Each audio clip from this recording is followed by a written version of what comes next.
Hey, folks, we are back. It's a very interesting day. We got two Streamlife reviews coming out. Well, recaps, not reviews, coming out at the same time. Hey, folks, we are. You know my voice. You can hear it in the background doubled up for some reason.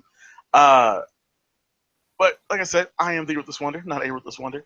I'm here with usually my co-host for the Wrath of Ruthless, but today we are back on a show again. This is really Brittany's show that I just happen to also watch now because of her.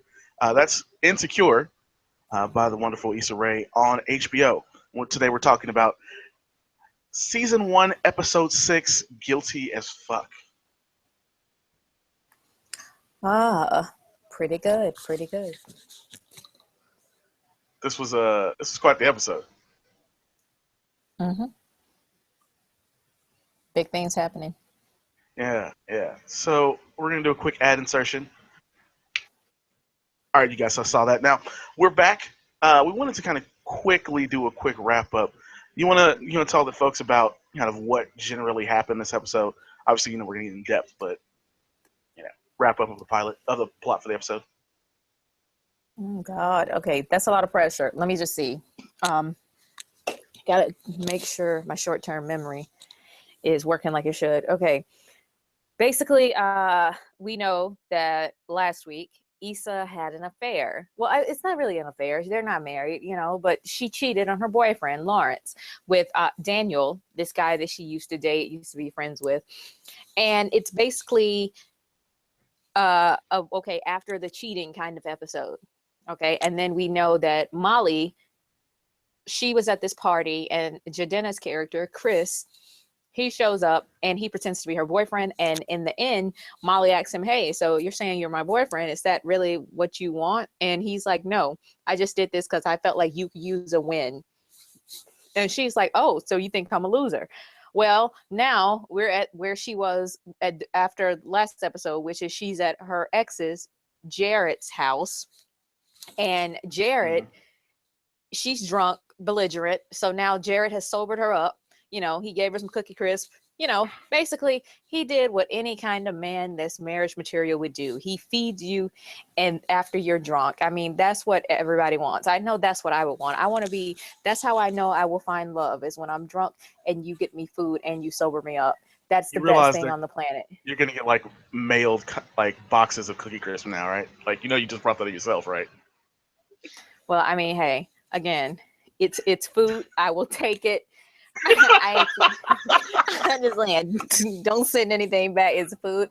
I will take it. So, I was thinking, oh my God, he's perfect. And then he drops a bombshell. He tells Molly that he's had an affair. Why am I saying affair? Why am I talking like I read a freaking Jane, like I read a Jane Austen novel or some shit?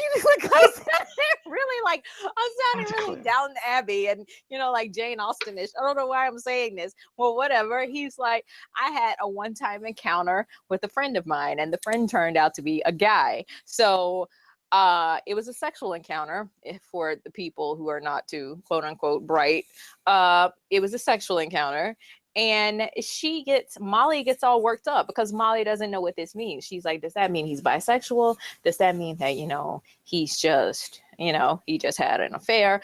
But either way, labels aside, she realizes that this is something that's going to bother her, that she doesn't think she's capable enough or, as evolved enough as she should be to be able to date someone who has experimented sexually with the same sex. And so then they really do something that I appreciated. They delve into the whole idea of it being a stigma, and an unfair stigma at that, for Black men, or a stigma like against Black men, I guess you could say. I mean, they pretty much just say something that I've also heard a lot of people argue, which is that a lot of times Black men are maligned for exploring their sexuality, So they touch on that and they discuss it a little bit. And Molly is wrestling with the idea of, should I break up with him? Should I stay with him? Should I just chalk it up to just being what it was, which is a one-time thing? Or should I look for other meaning? And Issa says, if you like him, keep talking to him. Don't let this ruin anything.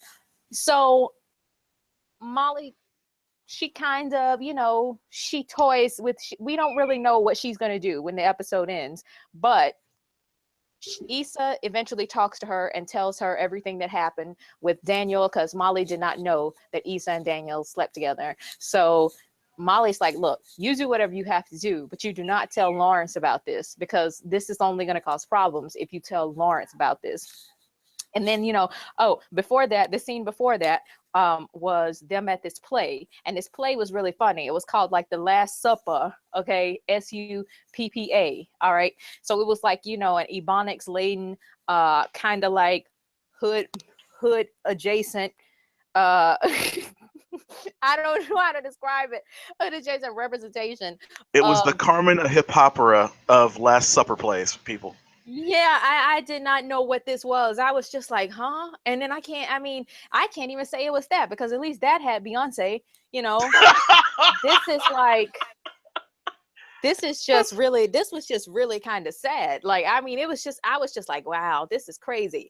And, Jesus had on a white tee, which was kind of amusing to me. I mean, Jesus had on a white tee. That was amazing. And not just like a white tee that you would go to Target and buy even. This was like a white tee out of like the plastic Fruit of the Loom bag, it was a complete and utter travesty. So that was funny. But I think that's pretty much all that exists. Oh, and we pretty much we found out a little bit more about the people that Issa works with. They tend to have this mentality of, these kids are in a predominantly Black neighborhood or low income neighborhood, or however they want to phrase it, to use a code word for Black, and they have these attitudes like, we should do everything for them outside of their own neighborhood. So when Issa brings up the idea of having some kind of function at a facility in their neighborhood, everyone there kind of looks like this is an outlandish idea, like they don't know how to react to it. And I'm thinking, okay, I'm glad she put that scene in, because I feel like that happens a lot. I feel like a lot of well-meaning people go to the hood and they try to do things for, the youth there, the people there, whatever the case may be. But when it comes to actually what they've done and, celebrate their accomplishments, they tend to want to remove that from that neighborhood.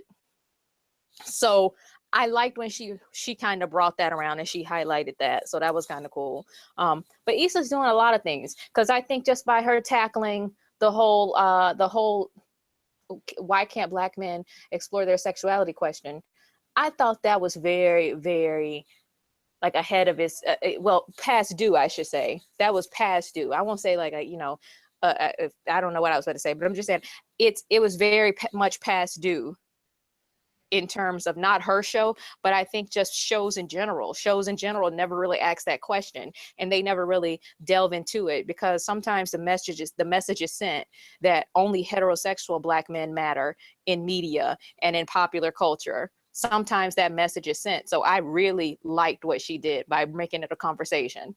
So I agree on that. I do want to toss in a couple of quick leftovers from last week. Lawrence getting a job seemed to also influence how, like, the kinds of action he was taking. He seemed to really take into heart uh, that moment from last week where we saw him being hit on by the bank teller. He seemed to really turn that into a positive direction there by really kind of committing to the relationship. I think the only other leftover one was, man, Daniel be texting like crazy, yo. yeah, I mean, he's No, let it go, bro. he's I'm very sorry. he's very intense. I mean, and I think the character is going in a different direction than I thought. Like, initially I thought that he was going to come in and just basically ruin her life and turn it upside down, and it was going to. And I guess I was probably saying that might have been the result of Issa's attitude changing more than his. I thought that she was going to probably get all messed up in the head from what happened and say, okay, now I got to act funny with Lawrence, and now I'm going to try to give Daniel a chance. I'm like, you're messing up her life. But now I'm seeing that they're doing something I didn't expect. Like, Daniel is pushing this on her. Like, he just won't let it go. Yeah, Daniel wants her, and it's clear, even though he said he wasn't wanting a relationship, he's clearly wanting more interaction with her. Sometimes it do Yeah. that to you. Sometimes it do that to you. But I mean, it's not like it's a shock or anything like that. It was just I definitely thought the way the show was going was Daniel would probably plant the seeds. Okay. And Issa, since she's already on a journey to discover if she wants something more, she might just wind up in Daniel's arms. That's how I thought this would end up. I'm looking at this now, like Daniel is trying to push himself in the picture. Like Issa's trying to make stuff work with Lawrence now. She's trying to get her life back on track. And Daniel is just trying to insert him in there, like himself in there, like, yo, what's good? And I'm just like, oh my God, really? This guy? I mean, he did make an open and direct declaration that he was ready, now, and he wasn't before. So I kind of expect that a little bit. But that kind of brings us as a good segue into major character impressions for this episode. I really felt like for me, this is just me. I really was impressed with, even though I didn't like the the end of it all. I was really impressed with Molly. I felt like she got a lot of really good development time this episode, and I really was impressed by how she played out the kind of the struggle between, well, yeah, I'm this liberated black woman, I should be fine with this. Well, maybe not. Maybe I should be a little mad about this. Like, and her waffling throughout the episode really made the entire thing great for me. I don't know how you felt about that, but she was my, for certain, like major character that impressed me this particular episode.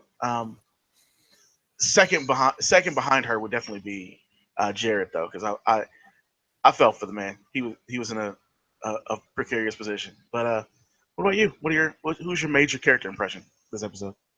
Mm, let me think, because here's the thing. I think we're seeing a little bit more of Lawrence, and I like that because Mhm. I think Lawrence now has a little bit more confidence, and he is being the person that Issa wanted him to be. He's being that guy. He's being that guy that she's wanted him to be and that she's needed him to be.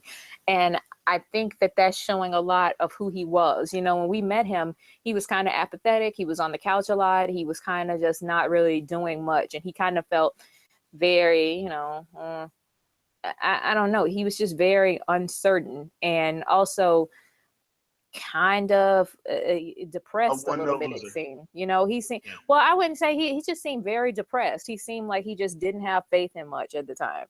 So we're seeing more of him. So I like that. But, I always think that Molly's character, to me, is growing a lot. Okay. Molly's character is probably, I mean, I don't know. She's probably my favorite on the show just because she has a lot of range. Okay, she's funny. She has a lot of range. She's interesting. And we seem to learn something different about her every episode. And if we don't learn it from her and the way she reacts to things, we learn it based on the things that she encounters. Okay. And how she kind of like deals with these new developments in her personal relationships. So I guess that's kind of her reactions, but I'm saying that's more of like we learn how she navigates life, how she deals with people, and it kind of gives you a little bit of insight into who she is. Because I don't think that she's a bad person who she because like she left Jared immediately, even though things were going with them good like earlier in the season, and then she went to try out all the guys on the app, the league. Mhm. But I don't think she's a bad person for doing that. I think Molly is just like Issa. She's trying to figure out so many things because I think she went through life with this idea of this is how things are supposed to be. This is what I'm supposed to want. This is how a guy that's with me is supposed to look, and this is what he's supposed to have. And she's being challenged by all the things that she was just so sure were certain, you know, and they just aren't. So I think she's dealing with that and trying to like just just create a new reality, so to speak, for herself. Yeah. I, like I said, I love where Molly has gone over the course of this. I initially, and we talked about this before we started doing reviews. I initially didn't like Molly as a character, but I don't know. I've really grown to like what they're doing with her character, and it's made it all the more interesting.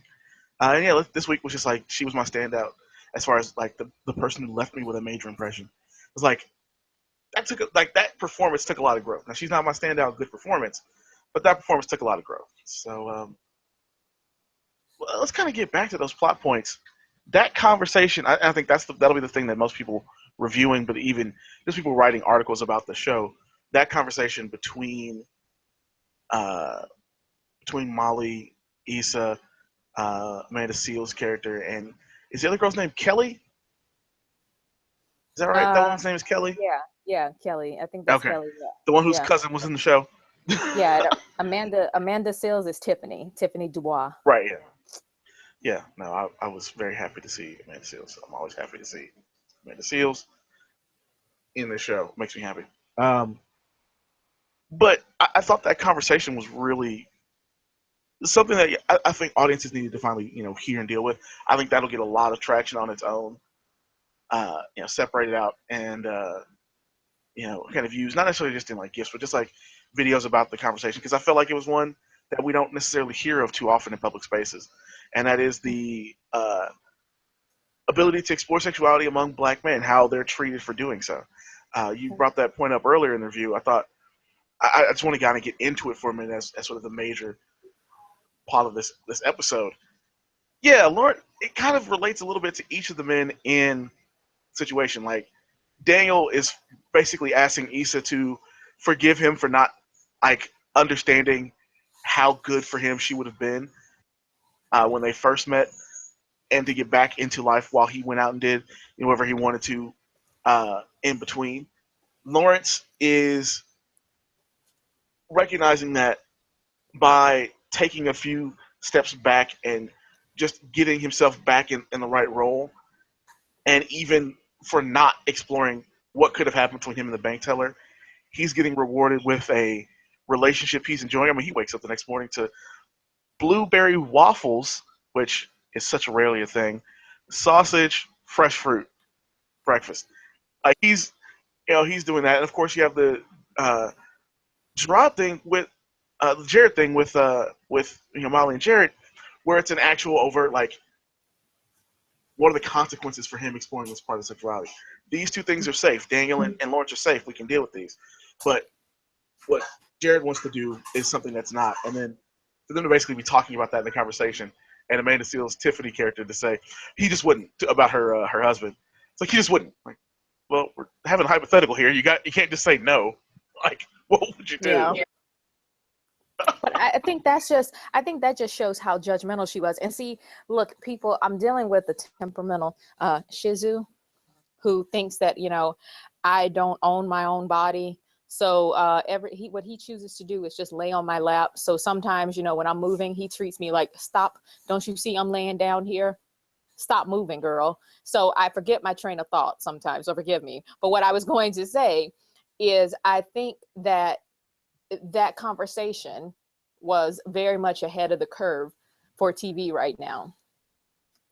You know what I mean? It was very much ahead of the curve for TV, like right now, like this season is what I'm talking about, not like this time period. I mean, all the shows that I watched this season, that conversation was very much ahead of the curve. Like it was just, it was probably one of the most dynamic challenges to society's norms that I've seen this season. Just that conversation alone. And I mean, yeah, I do think that conversation is very much past due because nobody really talks about it. But it's also a testament to just how judgmental and uncomfortable the topic makes people. I mean, she couldn't even entertain it. She couldn't even say, okay, well, if that happened, she was like, no, it just wouldn't happen. And I was just like, wow.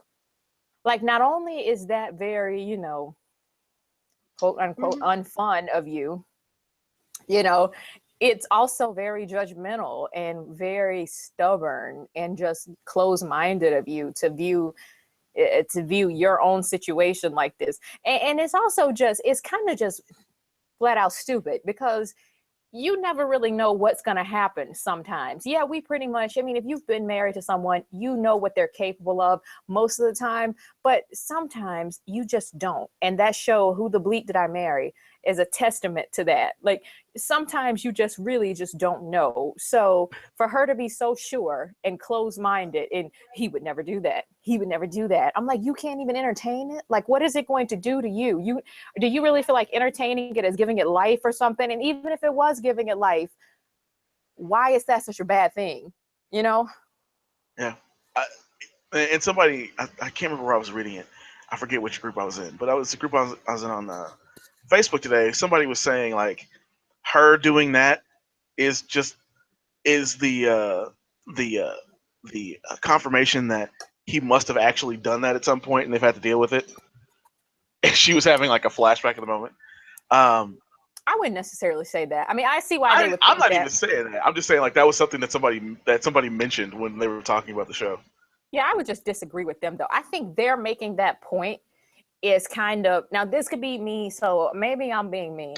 Maybe I'm being mean. Maybe I'm being guilty of the same thing in a different way that I said, If you say Tiffany. bad stuff about Amanda Seals, we're gonna have problems in this call now. No, this is nothing about Amanda Seals. I'm a huge Amanda Seals fan since like way back. This is nothing about her. This is strictly about Tiffany Dubois. Like, so don't get the people confused. Right. Even Amanda Seals jokes about how Tiffany is so far, like, she's just so different than she is in real life. Amanda's like, I wouldn't have any of that in real life. Like, it's funny to play Tiffany because she's so different than Amanda. But my thing is, by the person saying that about Tiffany's comment, by saying that's probably something her husband had done and they've had to deal with. I don't know. Every time people say stuff like that and they mean it kind of to be funny, or they mean it to be like, oh, well, maybe something like this has happened. Sometimes, depending on how it says, sometimes I kind of feel like there's a shaming element in that, an element that's almost kind of like gay bashy, almost. Do you get what I mean? You know, because it's like, even if that is the case, even if that's something that happened, you saying that, what do you mean by it? Do you mean that we need to laugh at her because that's probably happened to her? Or do you mean she's probably sensitive about it truthfully, and we probably need to be respectful of it? And usually it's the former. It's the former, that like, we need to laugh about it because she's sensitive, you know. And I just kind of feel like by making anybody's sexuality funny, I feel like that's a little bit gay bashy. That's just my own personal thing. I always in that particular situation, I think they were really more talking about like because we had kind of gotten onto theories for the show, and we'll get into the plot theories that I have based on that conversation in my own watching later. But we were talking about theories on the show. I think she was meaning it more of a, this kind of confirms that they're going to do something with that later. Okay. Well, that I can work with. That I can work with. I think that's what she kind of meant. But yeah, like, number one, But you get what I I'm know that saying, you right? liked it. Like, you get Yeah, what I'm I'm with saying, you. right? Like, it can Yeah, come it off as does. bashy, like coming off like, Yeah. oh, you dealt with this before, girl. Like, look at that. Let's laugh at you. Like, it's not funny. Like, Yeah, if and he had been with it was another really woman, it weird. wouldn't be funny. If he's with another guy, it's not funny. She's still a spouse that probably got cheated on, but for some reason it seems like there's a little bit more of a joke or a little bit more humor to it sometimes when people say stuff like that, just because Yeah. he might have been with the guy. And I'm like, just chill out. That's kind of Yeah, no, I agree with you. It comes off wrong if that's what they're going for. I said, I just in this case, I'm gonna be nice to people for once. That's a weird thing to hear me say. And give her the benefit of the doubt on that one, that she wasn't trying to be that, considering her own personal sexuality. But yeah. I want to get into this overall season arc. To this point, how do you feel about the arcs for our major characters? Like, certainly we kind of got a little surprised by the return of Jared. We got a little, surprised by, you know, uh, Lawrence seeming to turn down the bank teller. But overall, do you feel like Issa, Lawrence, Molly um, have come to like are nearing into the season arc, or do you feel more like, all right, so episodes 7 and 8 got to have a lot in them, or else I won't be satisfied? No, I feel like I'm satisfied because I see how the show is, how she's building the show. I think first season, this is just what, based on the episode, maybe episodes roughly 3 to where we are now. I'm seeing how she plans to build the show. First season, I think it's just laying the foundation.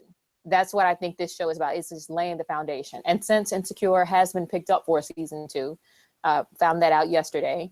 I Yeah. think we will see a lot more. We will see a lot more in terms of like the characters and who they are more as people. Like right now, we're just being given glimpses because we needed to know how Issa's relationship with Lawrence is. We needed to actually feel like it was kind of becoming very mundane and boring to her. And we also needed to understand just how much Molly is searching for someone to be with, and we had to understand her struggles with that. So that wasn't, that was going to take more than 2 episodes for. So we need to know some of these things before we jump into anything else. And I think Molly and Issa obviously are the center of the show, right? So like these 2 characters they're the most important characters of the show.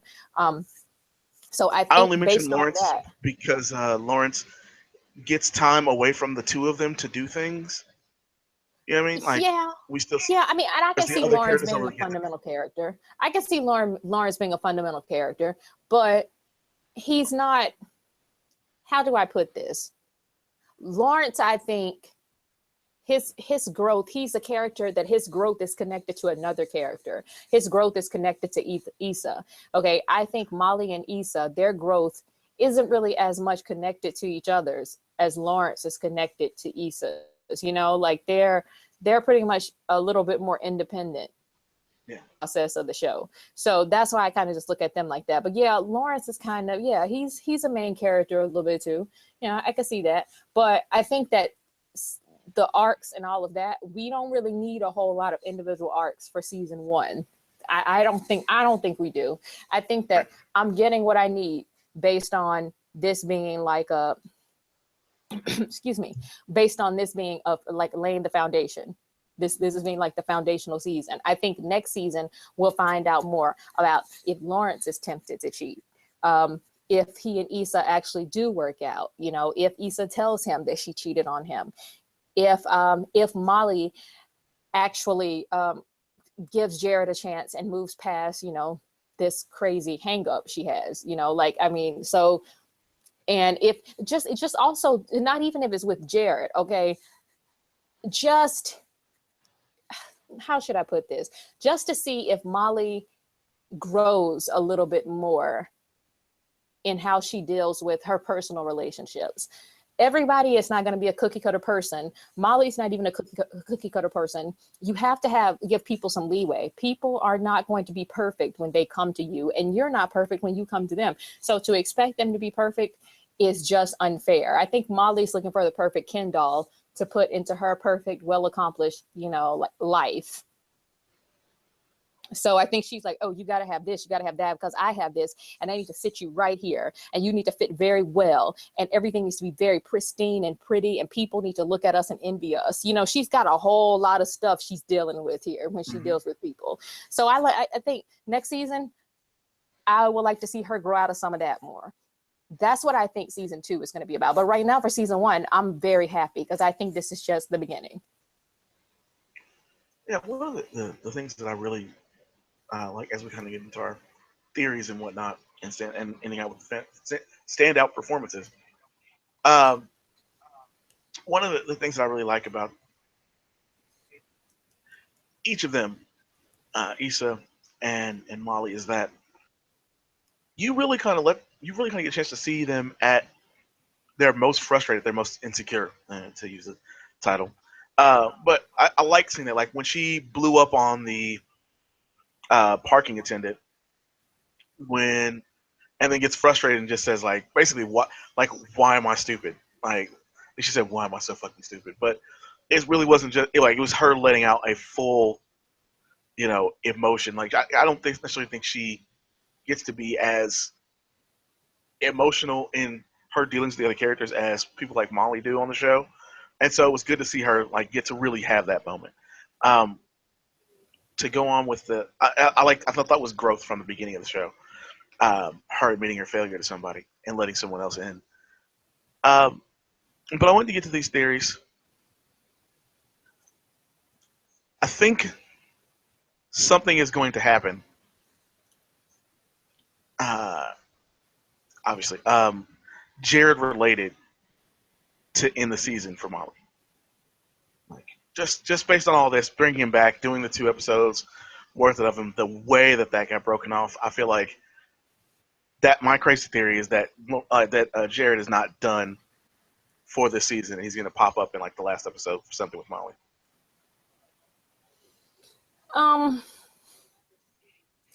You know, I don't know what to say in terms of what's happening with Molly's love life. I've stopped making predictions, and here's why: because I thought Jadena was going to have to come back. I was like, okay, Jadena's going to come back, but then I'm saying we don't really have room for Jadena.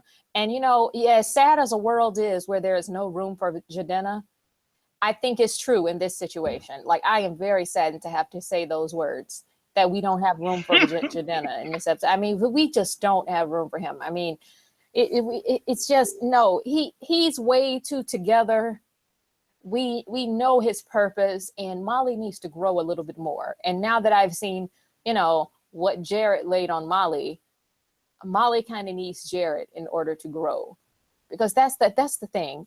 I think Molly is just, she needs to be tested, and Jadena is a little bit, at this point, Jadena would be safe for Molly, because all Molly would have to do is stop being so needy and stop being so obsessive, and then things would be cool with her and Jadena. I think he liked her. Well, Chris, I think he liked her. I think he really thought she was cool. I think he would have liked to have explored that relationship, so I don't think that would be a challenge for her. But I think if she's going to grow as a person, she needs Jared to be there to like help her overcome all of these fears that she has about being with someone who is not the cookie cutter prototype of what she imagined. Mm-hmm. So I don't know. But then Jared seems like if we're being honest, and if the show is going to try to make it seem like Jared is somebody who's very secure in who he is, like he's coming across, like Jared seems to be very secure in who he is as a person. If he really is that way, it's more believable that he would get tired of Molly and leave her alone, in my opinion. So I don't know what's happening with Molly's life. I have no clue. See, yeah, I feel like she, only because I think that the Jared character should be back. Like I said, I feel bad for the way that ends up, and it doesn't feel like it's done to me, I guess is the best way to put it. But what's your crazy theory for the show going forward? You got to have one. I really do not think this season is going to end and it's going to be as crazy as we think it's going to end. It's not. And here's why I think it may end with a lot of unanswered questions. Like, I think Lawrence already saw the text message on Issa's phone. He saw a text message from Daniel that pretty much says, "So we're not talking now," or something to that effect. I left that out when I was summarizing what happened on the show.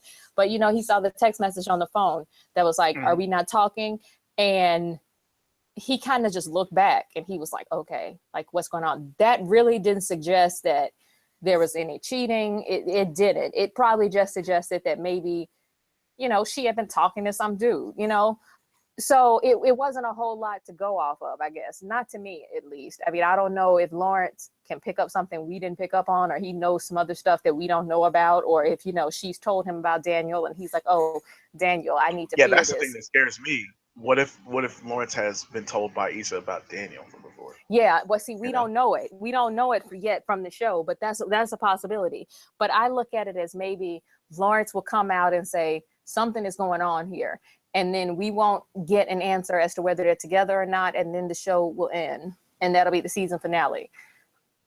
And that's how I think I think we're going to be left with a lot of questions. I don't think we're going to get like a whole lot of surprises. I just think we might be left with a lot of questions. Well, I know we're gonna need some wildness in next episode. Well, I didn't see the preview for the next episode. Oh, okay.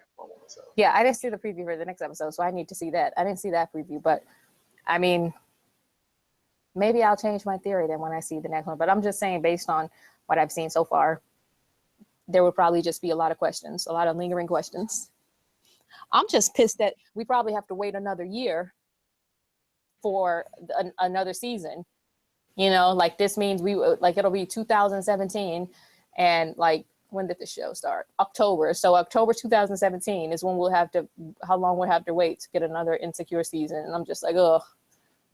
Well, I'm hoping it comes a little earlier than that. Oh, here it is. I found it.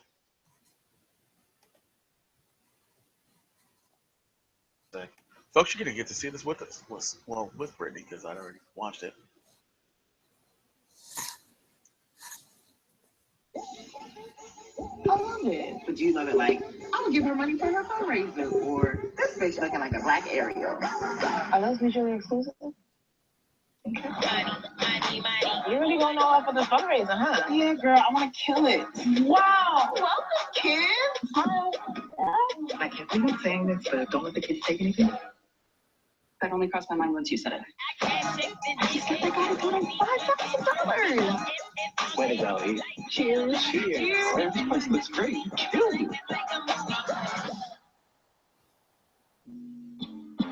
Welcome to the life of the rich and the fly.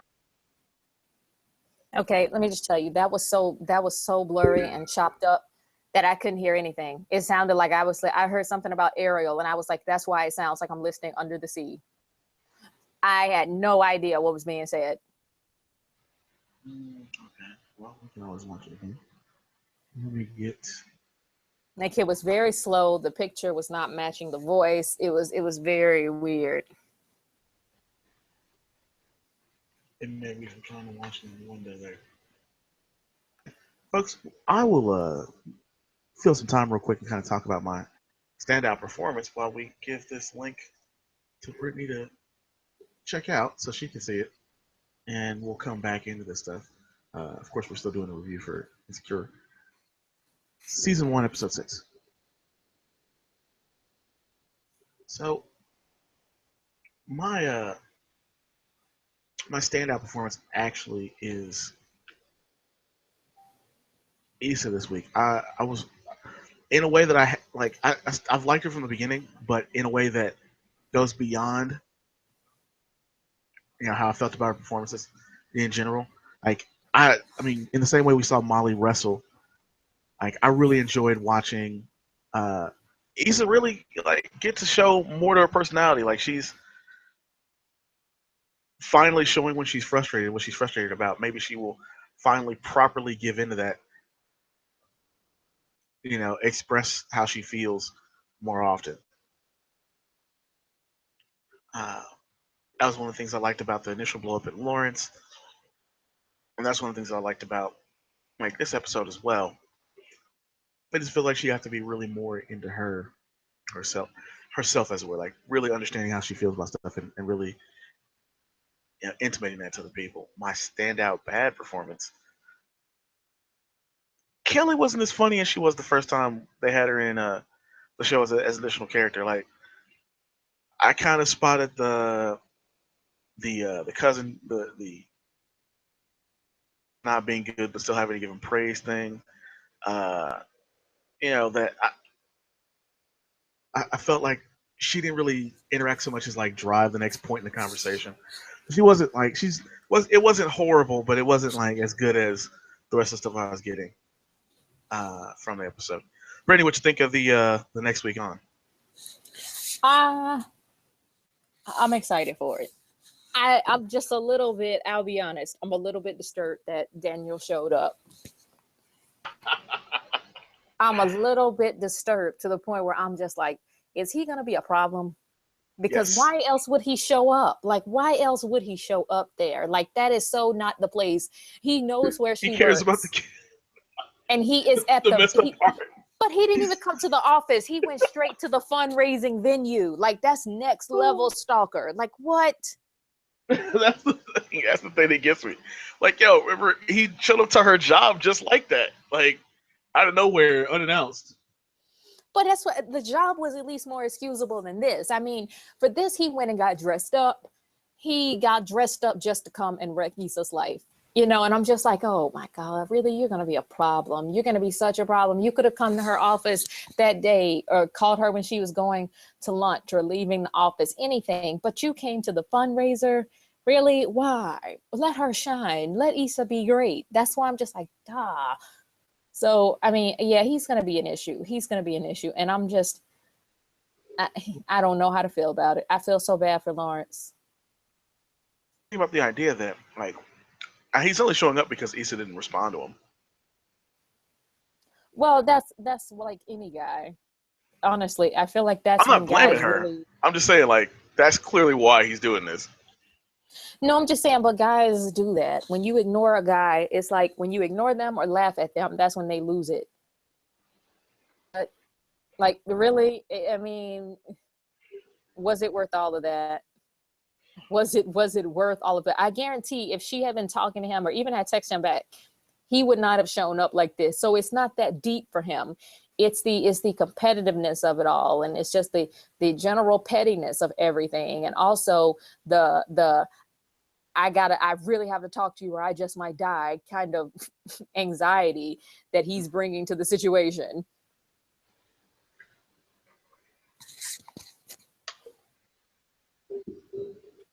I'm loving it. So go ahead and give your standout good and bad performances. Well, again, I have to say it's the same. Like a lot of these questions, you're asking a lot of like redundant questions, in my opinion. Like a lot of these questions are very much like going to end with the same people. I think it's Molly. It's Molly clearly. But, you know, it's kind of hard to answer those kind of questions for each of these episodes because I think it's not meant to be a show where there are standout performances.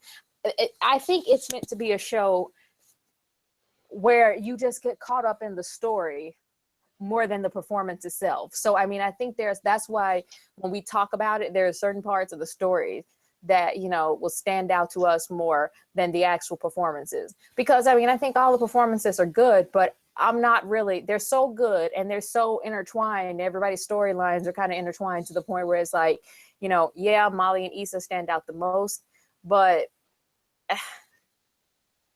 it's like I can't talk about Molly and Issa without talking about what they went through that episode. You know, I guess if I had to pick a standout performance, if I could pick one, which I don't really want to say it's a standout performance because, you know, everybody else, I feel like all the performers are very, very good. I think it would probably be Issa because Issa, I mean, Molly's one too, but I think Issa tops Molly a little bit just because Issa loses it a little bit when she's getting a ticket, when the company van gets a ticket, and we get to see how she really feels like she's not in control of her life right now. Yeah. Like she really feels that way. But it's hard for me to answer that question just because I think it's so much more complicated than that. It's kind of like if you were to, each storyline depends so much on each individual character that it's kind of hard to say one kind of outshines the others. Okay. Well, I showed you guys the next week on. Obviously, we both think this should turn into some very interesting stuff. So go ahead and give your final rating for this one. This episode, let's see.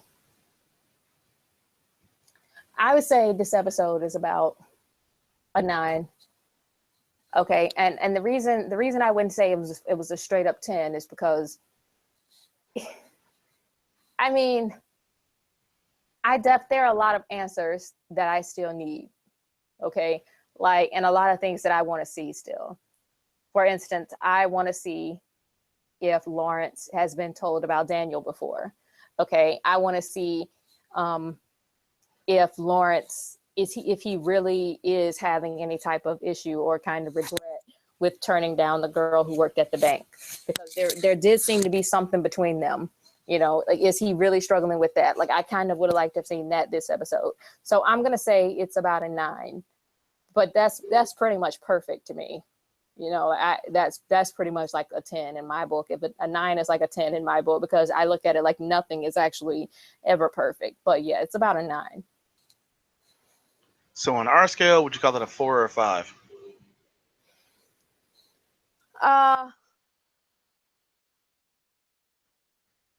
Well, you know what?